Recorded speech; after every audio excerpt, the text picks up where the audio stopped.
Hello everyone, welcome to GT tech production. So আজকের ভিডিওতে আমরা দেখব যে কিভাবে আপনারা অ্যাডোবি প্রিমিয়ার প্রো ইউজ করে স্ক্রলিং টেক্সট এবং রোলিং টেক্সট বানাতে পারেন। যারা জানেন না স্ক্রলিং টেক্সট এবং রোলিং টেক্সটের মানে কি, তাদেরকে আমি শর্টলি একটু বুঝিয়ে দিচ্ছি। ধরেন আপনি কোনো মুভি দেখছেন, মুভির শেষে কিন্তু ডিরেক্টরের নাম, প্রডিউসারের নাম, ক্যামেরাম্যানের নাম, সবার নাম কিন্তু লিস্ট আকারে নিচ থেকে উপরে উঠতে থাকে একটি অ্যানিমেশনের মাধ্যমে। সেটাকে বলা হয় স্ক্রলিং টেক্সট। নিউজ তো আমরা সবাই দেখি, রাইট? নিউজের হেডলাইনগুলো দেখবেন রাইট সাইড থেকে লেফট সাইডে যাচ্ছে একটি অ্যানিমেশনের মাধ্যমে, সেটাকে বলা হয় রোলিং টেক্সট। সো আজকের ভিডিওতে আমরা দেখব যে এই দুইটি জিনিস কিভাবে আমরা অ্যাডোবি প্রিমিয়ার প্রো ইউজ করে বানাতে পারি। এখানে আমি রাইট ক্লিক করব প্রজেক্ট প্যানেলে, দেন নিউ আইটেম থেকে একটি ব্ল্যাক ভিডিও নিয়ে নিব 5 সেকেন্ডের। দেন এটাকে জাস্ট ধরে আমি টাইমলাইনে রাখবো।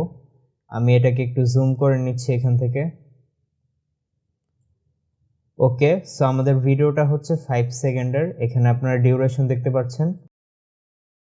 এখন আমি একটা টেক্সট অ্যাড করব। সো টেক্সট অ্যাড করার জন্য জাস্ট টাইপ টুলে ক্লিক করব, দেন এখানে র্যান্ডম একটা প্লেসে ক্লিক করব, দেন আমি লিখব, সো আমি এখানে লিখলাম directed by GT tech production. So এটাকে আমরা একটু সেন্টারে অ্যালাইন করব। সো অ্যালাইন করার জন্য আমরা চলে যাব ইফেক্ট কন্ট্রোলসে, দেন টেক্সটের ইফেক্ট যেটা অ্যাড হয়েছে এখানে এটাকে আমরা এক্সপ্যান্ড করে দেব। দেন আমরা জাস্ট মাঝখানেটা সেন্টার অ্যালাইন টেক্সট করে দেব। সো এখন আমি করব কি, সিলেকশন টুলে ক্লিক করে এটাকে আমি নিজের মতো একটু মুভ করে সেন্টারে নিব, বা আপনার যেখানে ইচ্ছে সেখানে আপনি মুভ করে নিতে পারেন। এখন আমাদের মেন কাজটা করতে হবে, এখন আমাদের কি ফ্রেম নিয়ে কাজ করতে হবে। সো সেটার জন্য আমি ইফেক্ট কন্ট্রোলসে গিয়ে টেক্সটের এখানে একটু স্ক্রল ডাউন করব অ্যান্ড পজিশন অ্যান্ড স্কেলের কি ফ্রেমটা অন করে দেব।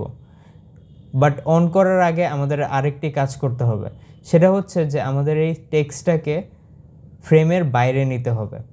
ফ্রেমের বাইরে নেওয়ার জন্য জাস্ট আপনারা রাইট সাইডের এটাকে একটু বাড়িয়ে দিবেন। বাড়িয়ে দিলে টেক্সটটা নিচে যাবে, আর আপনি যদি কমিয়ে দেন তাহলে উপরে যাবে। আর যদি আপনি লেফট সাইডের অ্যামাউন্টটা আপনি কমান তাহলে টেক্সটটা লেফট সাইডে যাবে, আর যদি আপনি বাড়ান তাহলে টেক্সটটা রাইট সাইডে যাবে। সো আমরা যেহেতু আগে স্ক্রলিং টেক্সটটা দেখব, নিচ থেকে যেহেতু উপরে উঠাচ্ছি, সো আমরা আগে ডেফিনেটলি টেক্সটটাকে ফ্রেমের বাইরে রাখবো। সো আমরা নিচে নিয়ে গেলাম। এখন দেখতে পাচ্ছেন যে টেক্সটটা কিন্তু ফ্রেমের বাইরে টোটালি। সো আমরা এটাকে কিন্তু উপরে উঠাবো। সো আমরা মার্কারটা মেক শিওর একদম ভিডিওর শুরুতে নিয়ে আসতে হবে। শুরুতে নিয়ে এসে আপনি পজিশন এবং স্কেলের কি ফ্রেমটা বা স্টপওয়াচ আইকন দেখতে পাচ্ছেন, এখানে ক্লিক করে দেবেন যেন ওটা ব্লু হয়ে যায়। তারপর আমরা যেখানে আমাদের স্ক্রলিং টেক্সটার অ্যানিমেশনটা স্টপ করব, সেখানে আমরা আমাদের মার্কারটা নিয়ে যাব। সো আমি ভিডিওর শেষে নিয়ে যাচ্ছি, ভিডিওর শেষে নিয়ে গেলাম।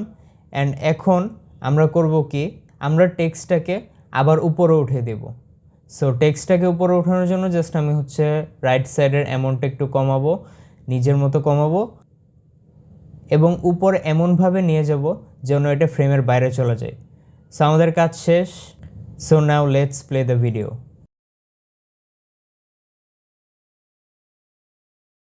সো আশা করি বুঝতে পেরেছেন যে কিভাবে আমরা স্ক্রলিং টেক্সট বানাতে পারবো। ওকে, সো এখন দেখাবো যে কিভাবে আপনারা রোলিং টেক্সট বানাতে পারবেন, যেটা নিউজের ক্ষেত্রে হয়। আমরা দেখি যে নিউজের হেডলাইনগুলো রাইট সাইড থেকে স্ক্রল হতে হতে এভাবে লেফট সাইডে চলে যায়। সো সেটা করার জন্য প্রথমে টেক্সট তো আমি অ্যাড করে নিলাম, অলরেডি একটা অ্যাড করা আছে। সো তারপরে আমরা আবার চলে যাব ইফেক্ট কন্ট্রোলসে গিয়ে টেক্সটের পজিশন অ্যান্ড স্কেলে। সো স্ক্রলিং টেক্সট বানানোর সময় আমরা কিন্তু উপরের নিচে নিয়ে কাজ করেছিলাম, এই রাইট সাইডের অ্যামাউন্টটা নিয়ে কাজ করেছিলাম, রাইট? সো এখন আমরা লেফট সাইডে যেন আমরা মুভ করতে পারি, বা লেফট রাইটে যেন মুভ করতে পারি, সেটার জন্য আমরা লেফট সাইডের এই অ্যামাউন্টটা নিয়ে, মাউসের কার্সার দেখতে পাচ্ছেন, এই অ্যামাউন্টটা নিয়ে আমরা কাজ করব। সো প্রথমে আমি এটাকে একটু বাড়িয়ে দেব যেন টেক্সটটি একদম রাইট সাইডে চলে যায় এবং ফ্রেমের বাইরে চলে যায়। তারপর আমরা পজিশনের অ্যান্ড স্কেলের কি ফ্রেমটা অন করে দিব। তারপর আমি চাই যে ভিডিওর শেষে গিয়ে যেন টেক্সটটা স্ক্রল হতে হতে আবার লেফট সাইডে চলে যায় ফ্রেমের বাইরে। সো আমি সিম্পলি ভিডিও লাস্টে ক্লিক করছি অ্যান্ড মার্কারটা এখানে নিয়ে আসছি। দেন আমি জাস্ট এই লেফট সাইডের অ্যামাউন্টটা আবার কমিয়ে দেব অ্যান্ড কমাইতে কমাইতে আমি হচ্ছে একদম ফ্রেমের বাইরে নিয়ে যাব লেফট সাইডে। Okay, so we are done. So now let's play the video.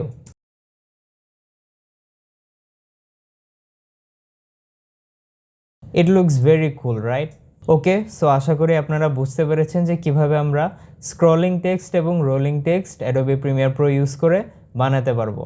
C you in the next video. Till then, take care.